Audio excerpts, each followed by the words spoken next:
Welcome to On Contact. Today we discuss the cult of the self and the self-destructive idolatry of American culture with filmmaker Lauren Greenfield. I made the film and the book because I felt like we were kind of barreling towards the apocalypse and that this was an unsustainable future. But I loved what you said about how authentic culture can provide us a way to think critically about what's around us. And that's really what my work has been about, is having a way to deconstruct the culture around us so we can kind of see the matrix that we're in and hopefully have a little agency over it. The cult of the self dominates our culture. This cult shares within it the classic traits of psychopaths: superficial charm, grandiosity, and self-importance, a need for constant stimulation, a penchant for lying, deception, and manipulation, and the incapacity for remorse or guilt. It is the misguided belief that wealth, fame, personal style, and personal advancement, mistaken for individualism, are the same as democratic equality. It is the celebration of image over substance. Fame and wealth are their own justification, their own morality. How one gets there is irrelevant. And as we sink into an economic and political morass, as we barrel toward a crisis that will create more misery than the Great Depression, we are controlled, manipulated, and distracted by a society awash in electronic hallucinations and social media. The consumer culture and the cult of the self are not designed simply to entertain. They are designed to drain us emotionally, confuse us about our identity, make us blame ourselves for our predicament, and condition us to choose the illusions of unachievable happiness and keep us from fighting back. I am joined in the studio by Lauren Greenfield, an internationally acclaimed Emmy award-winning filmmaker and photographer who examines our dangerous collective self-delusion and moral bankruptcy in her new film, Generation Wealth. Thank you. The film is great, as was The Queen of Versailles. And while the Queen of Versailles focused on the Siegels, a particular family, this film really takes on the entire culture.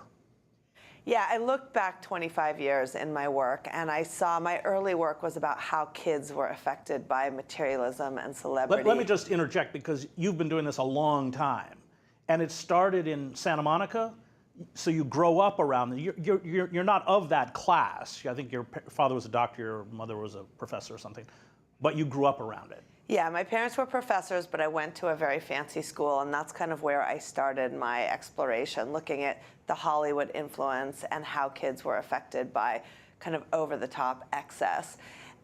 I moved on to other things, but what happened is when I was making The Queen of Versailles and during the financial crash, I started to see that all of these stories I'd covered since the 90s were connected and told a bigger story about how our culture had changed and how the American dream had gone from kind of a dream defined by hard work and discretion and modesty and discipline to a dream defined by celebrity and bling and narcissism. And atomization, disconnectedness. Yeah. That's a theme that runs through the film. Yeah, in a way, I started out thinking it was about money or thinking about it was a wealth or the image of that. And what I ended up seeing is you could also plug in the currency of beauty, the currency of youth, the currency of sexuality, the currency of fame, that we were addicted to all of these things that were unattainable and kind of comparing ourselves against ideas that were unattainable, and that just kept us on this hamster wheel of addiction. And I think you capture it, a kind of, right below the surface, a kind of collective misery. Yeah, it's almost like all of the subjects in the film are searching for something that can't fill a kind of emptiness that comes from trauma we kind of learn in the film. And so they're all kind of trying to get somewhere that they never get to. You deal with various aspects of celebrity culture, but let's begin with prostitution. I mean, you have a child beauty pageant queen whose stage costume is as a Las Vegas showgirl and so appalling. But let's begin with that and move on to some of the other. I've done a lot of work in my career in my photography about gender. And in the beginning, I wasn't quite sure how that fit into my look at wealth. And then I realized it was really about the commodification of women's bodies, and that the commodification of the body was kind of the ultimate degradation and the ultimate kind of end game of capitalism. And what I tried to show in my work and in the film is that this starts when we're little girls, where we learn that our currency comes from our body, and it could be in the most innocent game of dress up. But it kind of accelerates as we get older, and we see with teenagers in social media, kind of girls using their bodies as calling cards. And it makes sense that we then learn that we can leverage our bodies. And so you kind of see the relationship between the little girl dressing like a princess to the girl who actually ends up selling her body. Because, let me just interject, because her name is Casey Jordan. She sells her body. I mean, I think you have an interview. She's just come back from Dubai or somewhere. I can't remember. And you ask, what were you doing in Dubai? And she says, the prince. But what's so sad about it is that, I think she's like 22 or something, but she looks like a little girl. And this is the way she sells herself, as kind of a child. Yeah, exactly. That she's a high-value porn star because she looks like a little girl. And in the story, you kind of see her go from the innocence of a little girl to really devastating consequence. And in the beginning, she's happy, she feels empowered, she's making tons of money, and that's kind of a story that I heard from a lot of women, both in sex work, but also just using their bodies for attention, regular teenagers. And yet with her story, it has grave consequences. Well, she tries to kill herself, right? Yeah, and then also goes through surgery. Exactly, to get away from being a little girl. She's so kind of degraded from being that little girl that she has all this surgery to change her body, but the effect is she doesn't have as much value. One of the things that is kind of constant throughout the film is that no one ever has enough. No matter what they achieve. It reminds me of Proust. I don't know if you've read Proust, but you never achieve happiness because as soon as you have what you think is happy, there's always something glittering out there, and in fact perpetuates a deep unhappiness. I think that's something you hit several times. Yeah, I mean, I think that's kind of the core of what the movie's about, and also kind of the core of capitalism, which sows this insecurity in all of us and then can sell us something to fix that, only to find a new problem. I mean, in the film, one of the things that really struck me was talking to a Wall Street banker who said, everybody in finance has a number. And they say when they get to that number, they're out of the business. And they get to that number, and it's not enough, and they change the number. And that really resonated for me. I had done a movie about eating disorders. And girls with eating disorders, also, a lot of them told me they want to hit a number, and then they get there, and it's not enough. So you see that it's really irrational pathology and has nothing to do with the money or the weight or the youth that they're actually trying to get to. And that really was brought home when I made The Queen of Versailles, and here was this family that lived in a 20... Just explain the house they're building. Yeah. So The Queen of Versailles was about the family building the biggest house in America, but they were already living in a 26,000 square foot starter mansion and wanted to build a 90,000 square foot house. So of course it's irrational, but I think when you see the film, you realize that it's connected to all of us who want the extra bathroom or the upgrade on our kitchen and think that that's gonna bring us some happiness, which we get there, and it doesn't. Well, and we're conditioned for it. I mean, it's not accidental that our president embodies all of the diseased pathologies that you document in this film. I mean, you have a wonderful shot. Well, I'll let you explain how you use Donald Trump, but go ahead. Well, I mean, Donald Trump was elected towards the end of this journey, but I was still very much in the edit of the film. And in a way, he was the apotheosis of Generation Wealth. He was the expression from the wealth to the kind of moral value of being rich, to reality TV, to celebrity, to a love of gold and the aesthetic of royalty and dictators, to using beautiful women as an expression of his success. So in so many ways, he embodied this work. And I used a clip of him in a campaign rally where he says, "This isn't about me, it's about you." And that's what I wanted to leave. But that might be right, isn't it? Yeah, he's an expression of our pathology. And we can't, I mean, I've been looking at the way this has been bubbling up in the culture for 25 years. So he's a product of the culture that we created. And I felt like when I was finishing the movie, however long he lasts, we still have to deal with this culture. That's right. And I'm interviewed in the film, and I think one of the things I say in the film is that this is what happens with all dying cultures, that this is really about the cult of death. And when I went to divinity school, we were taught that idols, the idol worship, begins with the consumption or the sacrifice of others, but always ends by your own sacrifice on the altar of idols. That's the danger of idolatry. And I think that's what this film very powerfully illustrates, is that a culture that kneels before these idols slays itself. Yeah, and I also loved your words about the antidote to this apocalypse, because I made the film and the book because I felt like we were kind of barreling towards the apocalypse and that this was an unsustainable future.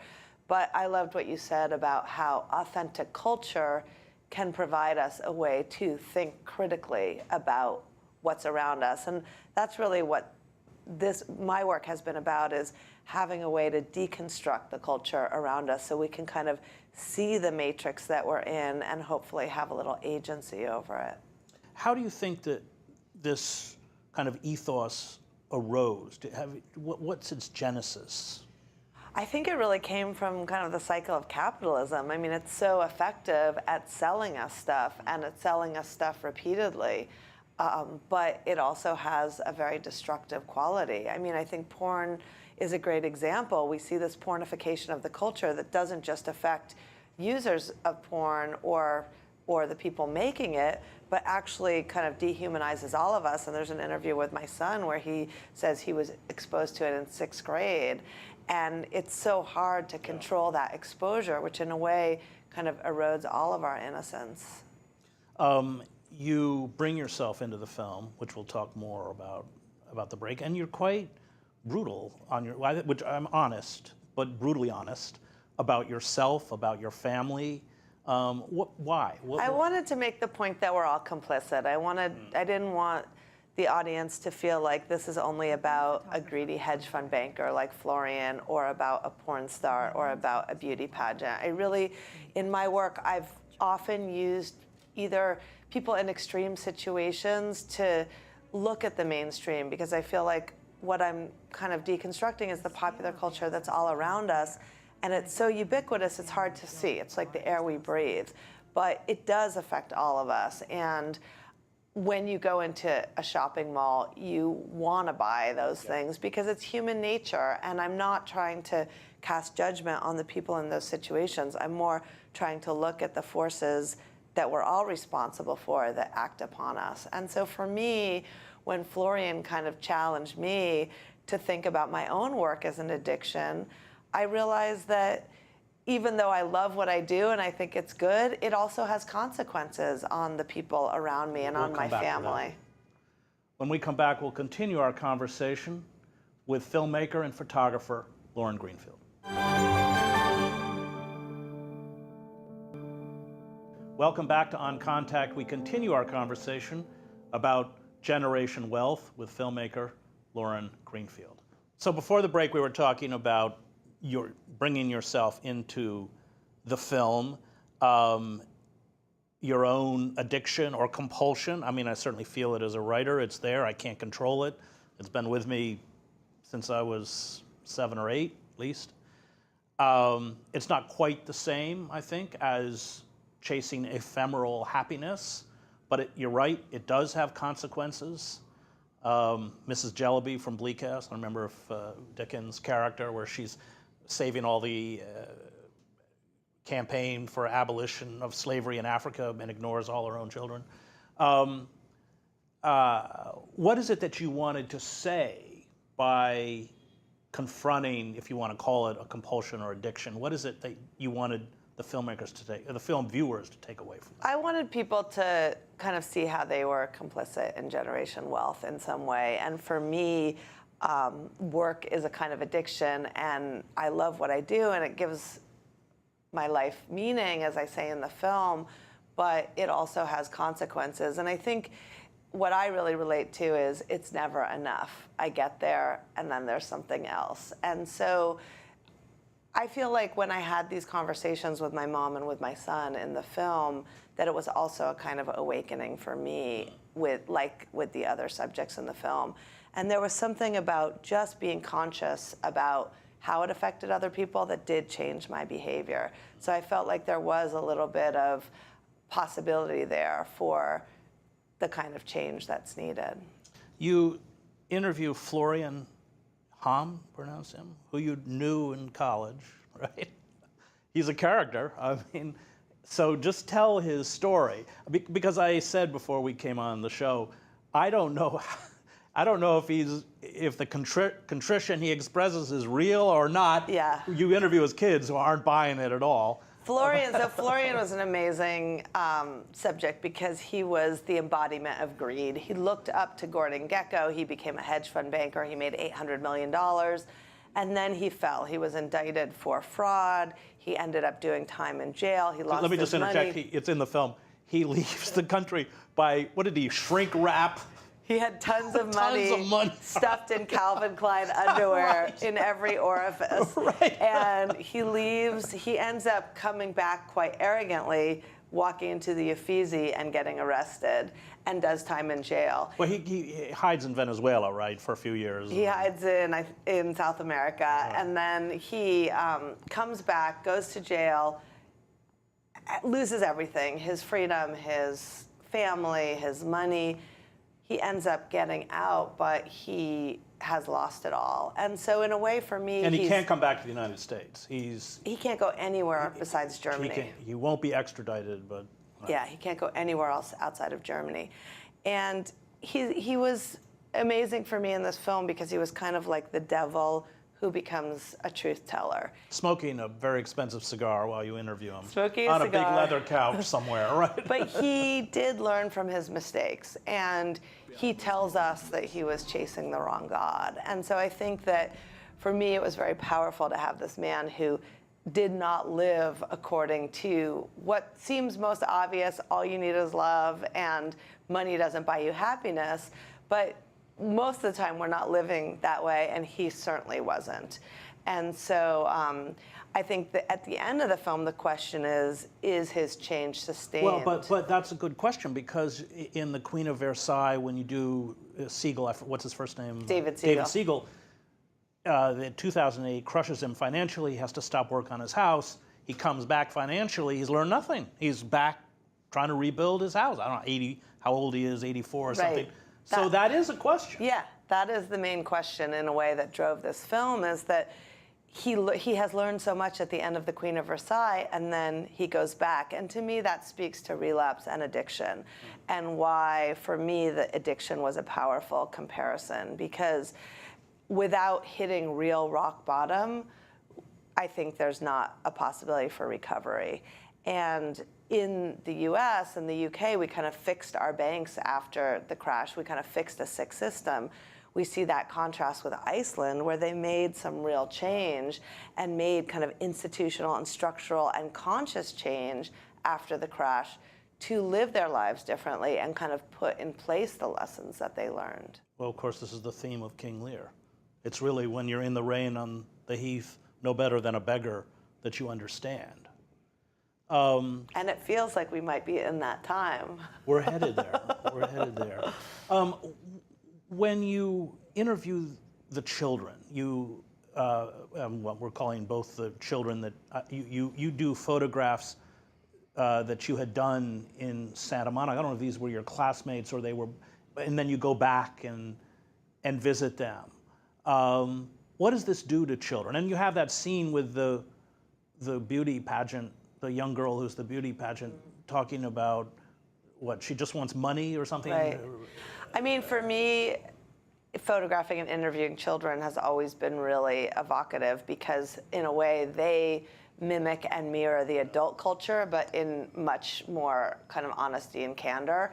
And so in my early work, you see how kids are living this very Hollywood-influenced life in LA. Well, I remember the story, you've told it, but it's a great story. The kids pull out the bills. I'll let you tell them. Well, go ahead. So there's these are still photographs. When I first started photographing at the school that I went to, some kids asked me, 13-year-olds asked me what I was doing, and I said, I'm doing a story about growing up in LA. They said, you have to show money then. And they pull out dollar bills, and I take a picture, and it wasn't until I got home and looked at the picture under the loop that I saw they had $100 bills. So all those like 14-year-old kids or something. But there's a 13-year-old Adam who you see with his face kind of in the breasts of a go-go dancer at a bar mitzvah Right. Oh, talk party. about that. I mean, this was appalling. Although it happens in New York. Unfortunately, I do frequent the Harvard Club, and it gets rented out for parties like this. I mean, 13-year-old birthday parties, bas mitzvahs, whatever it is, and it's so over. We don't see it because you and I don't have that kind of money. But you've been in and photographed. Talk about that. Yeah, so this was a bar mitzvah where they brought in go-go girls to dance with the 13-year-olds and rented out a nightclub. And you see Adam kind of with his face in the breast of the go-go girl. And Adam in his interview talks about how there's pressure to have a $50,000 bar mitzvah, and he's going to do the same thing, $50,000 in 1997 numbers. But that money ruins kids. And that really influenced my work, that he could kind of be in the eye of the storm and still be critical and be kind of a truth teller. And so in the film, it's really the subjects that kind of tell us what's happening. Well, you go back and visit some of those kids, and like kids who are spoiled, they're very unhappy, including Homme's kids.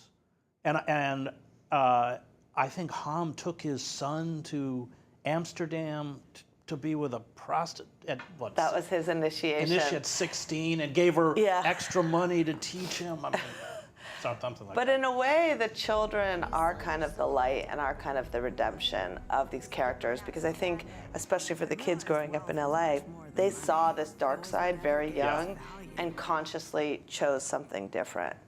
Well, they were also damaged by it. And they were damaged. I mean, you interview one character whose father was in a rock band and was, as he said, raised by roadies in backstage. Right.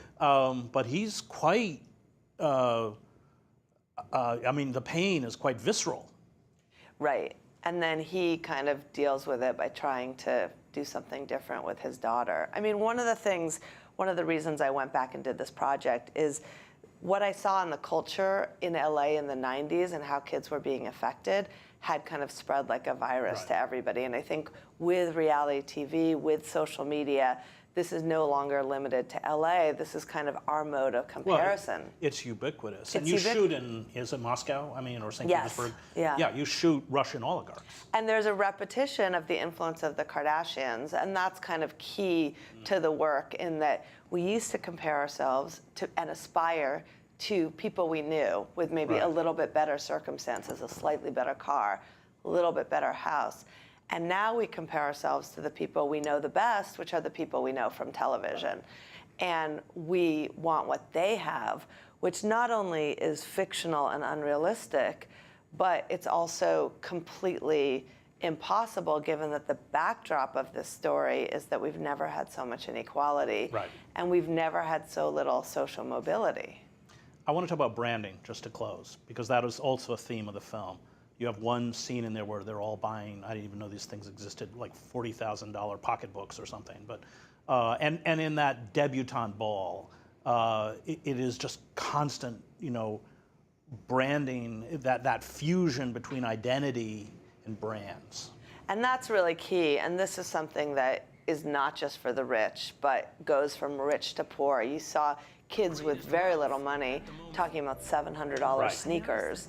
And then a ball in Russia, which used to be kind of for the nobles, now being a place to kind of show off designer gowns. And in China, in this post-communist embrace of capitalism, you see the new rich taking a class to learn how to be rich. Oh and yeah, that's amazing. Learning how to pronounce I forget what it is. Learning how to properly pronounce Pierre Cardin or yes. something, right? It's not enough to just wear it anymore. Yeah. You need to have the proper French pronunciation. What is it that brands do?